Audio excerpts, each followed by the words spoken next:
All right, boys and girls, so we are starting a new chapter. We're going to start chapter 9, but again, the textbook takes a lot of information and puts it into section 9.1, kind of like they did in chapter 6. And so we're going to spend about 2 weeks on section 9.1 alone. So for your homework, we'll do like we did in section 6.1. I'll post a PDF worksheet. You can print it or whatever. Take a picture of your work and submit that on Classroom with the assignment to get your grade. We're not on big ideas for the next 2 weeks-ish. So, what are we doing now? We're going to talk about radicals. All right? Radicals are also called square roots. Okay, so what does that mean? Well, it's this symbol right here. That is a radical or a square root sign.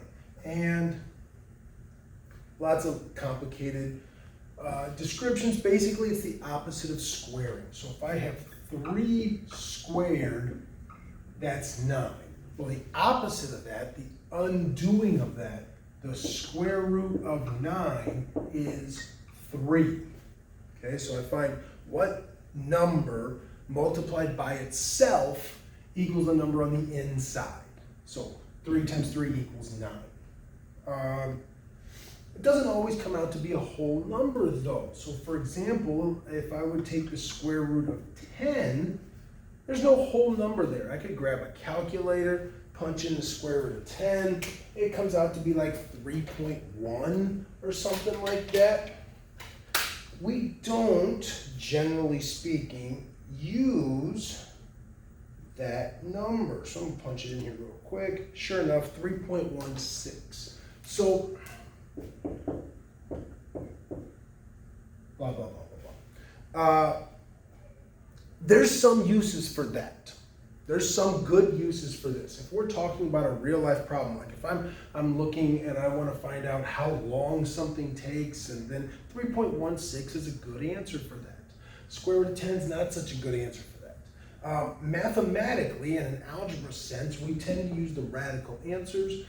In a word problem sense, then we would use the decimal answers. That's pretty much the difference. So if we're talking about a straight algebra problem, we need to know how to simplify radicals, which is what we're going to talk about today. So we're not going to have any decimal answers. So if I ask you to take the square root of a number, I do not want to see this today. If we get into the word problems, not today, when we get into the word problems, then we'll talk about when we can use the decimal answers. But for right now, we want all the radical answers. So how do you simplify a square root? If I've got the square root of 20, I'm going to show you 2 ways to do this problem. One, there's a principle in radicals. I can break down any radical as the product of 2 numbers. So what multiplies to be 20? 10 times 2 or 4 times 5. So I can think about this as the square root of 4 times the square root of 5. And that's better than 10 and 2, and I'll show you. Because I know the square root of 2. It's just like the square root of 9. Square root of 9 is 3. The square root of 4, sorry, square root of 4, not square root. Square root of 4 is 2. So this simplifies to be 2. Square root of 5, it's not a perfect square. It doesn't simplify to a whole number. So that's 2 root 5. So the square root of 20 is 2 root 5.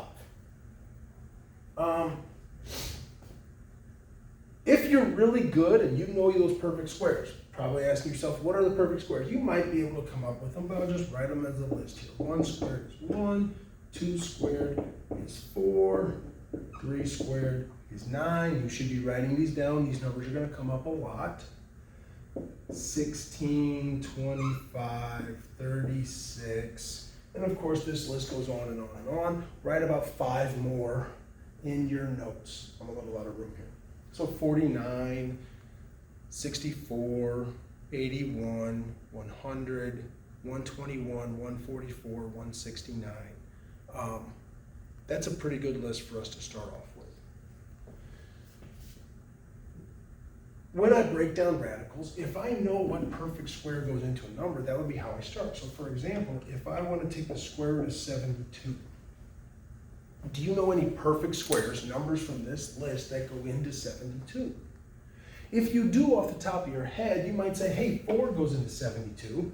Yeah, it does. I think 36 goes into 72. So I could look at this as the square root of 36 times the square root of 2. So I know 36 times 2 is 72. That's great, because 36 is a perfect square, so I can break this down as 6 root 2. Now, generally speaking, if you know this list of perfect squares, you got to memorize, this is a good way to go about these problems. But I'm going to show you a different way to go about these problems that's a little bit more fundamental, takes a little bit longer, but you're less likely to make a mistake. You may have seen this second method before. If I want to take the square root of 50, pick any two numbers that go into 50. So the most common would be 5 times 10. You could do 25 and 2, but let's just do 5 and 10, all right? So this, I use my factor tree. 5 times 10. 5 doesn't break down, it's 5 times 1, but we don't need to worry about times 1. 10 is 2 times 5. So now the square root of 50 is 2 times 5 times 5. When I want to simplify this radical, anytime there's a pair of numbers, it comes out and makes 1 5 on the outside. So this is 5 root 2. Now you might be asking, why does two numbers become one number? Well, this is a shortcut, okay? You need to understand that the other way to do this would be to take 50 and call it the square root of 25 times the square root of 2. The square root of 25 is 5 root 2. So I get the same answer either way. This is obviously shorter. If you know and you can figure out which perfect square goes into a given number, the biggest possible one, by all means, use that method, okay? If you can't figure it out, you just forget them or you just can't work it out, use the factor tree. Pair of numbers becomes one number on the outside. It doesn't become magically. Technically, we're taking the square root of 25 to get 5 is what's happening. But I just take a pair of numbers and it comes out, okay? Quick sidebar.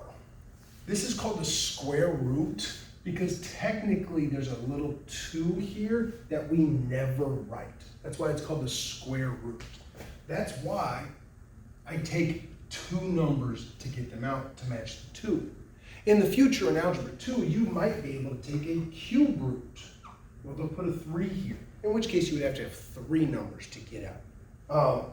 We're not going to do any cube roots, but I just want to put that in. All right, so if I want to take the square root of, I don't know, 120. Now I can take the square root of 120. So again, does 4 go into 120? Yeah. 16, maybe, I don't know. I could grab a calculator, see if 16 does. 36, I don't know. There might be a perfect square that goes into 120. Instead of worrying about those, if you want to worry about that and you want to do it a little bit quicker, by all means. But I'm going to go to the factor tree.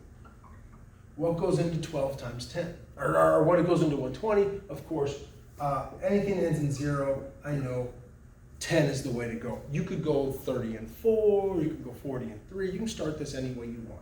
All right? Break them down until you get to prime numbers.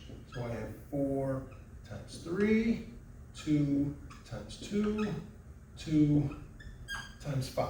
You keep going until you get to prime numbers. Numbers that are only multiple by 1 itself.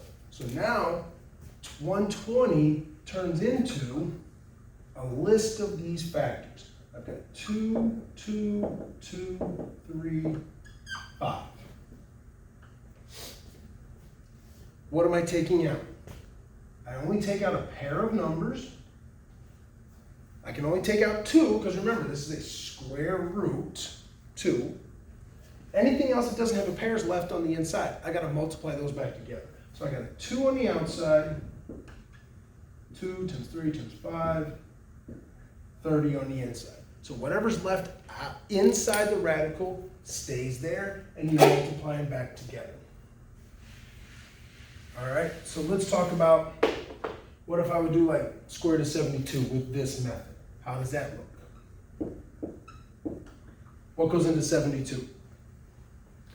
We already said 36 and 2. Sure, I'm going to go 8 and 9 just to take a different path and show you. 8 is 4 times 2. 9 is 3 times 3. So 72 is 2, 2, 2, 3, 3. 2 2s out, 2 3s out. So I got the 2s out and I got the 3s out. That's left in. Over here, if there's more than one thing left in, you multiply it together. If there's more than one thing taken out, you multiply it together. So you see, if I do this method or this method, I get the same answer. I don't care which method you do. If you want to think about which perfect square goes into the number, by all means, do it. It's obviously faster. If you can't think of a number that goes into something, this is a reliable, more basic method. Feel free to do whichever one you like. So, what happens if there's something already out there? 5 root 20. All right, I just follow my rules. 20 is 4 times 5, 2 times 2. So 20 is 2, 2, 5, and I have this 5 out front. Pair them up, take them out. 2's come out, 5 and a 2 is 10, because I'm just multiplying what's outside the radical together. The 5 stays inside the radical. All right, that's pretty good. Now for the fun part. Let's talk about variables. Square root of a to the 7th. Well, actually, let's do a to the 8th to start off with. What does a to the 8th mean? A times a times a times a times a times a times a 8 of them.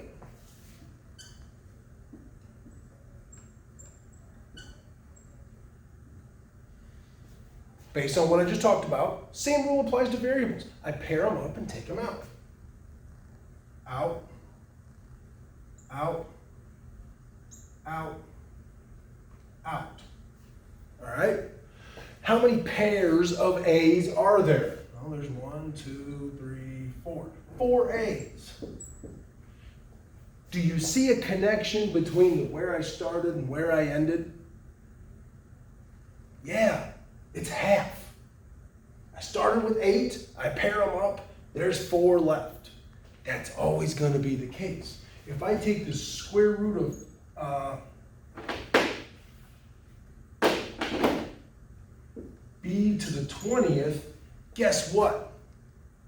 Yeah, that's going to be b to the 10th. It's always going to be half, all right? Because they're going to pair up and get out. Again, it's not magic. Think about the square root. Think about what we talked about with the whole numbers. Same process is going on here. All right, so what about that first problem I had up here? A to the 7th. Let's work it out.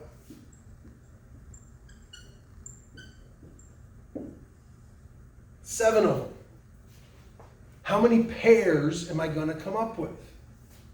Oh, 1 pair, 2 pairs, 3 pairs. If you have an odd number, all of them won't pair up.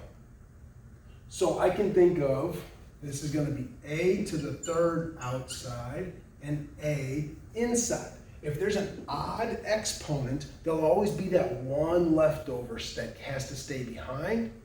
The rest of them pair up and get out. So if I want to do the square root of b to the 11th, I know there's 1b left behind. That leaves 10. The 10 of them pair up and give me b to the 5th outside the radical. All right, so that pretty much sums up everything that you need to know So if we throw all this into one problem, it would look like this. 6 square root 40x to the third y to the 12th. So, again, perfect square that goes into 40. You might be thinking 4, you might not. I'm going to use the tree just to make sure I don't make mistakes. 4 times 10, 2 times 2, 2 times 5. So I've got 3 2s and a 5. I'm taking those 2 out, those 2 stay in. So my whole number is 12 out here, 10 on the inside. X to the third. Leave 1 in, takes me down to 2. They pair up, make 1 pair, 1x outside. Y to the 12th, 6 pairs. So this simplifies to this, and that's that.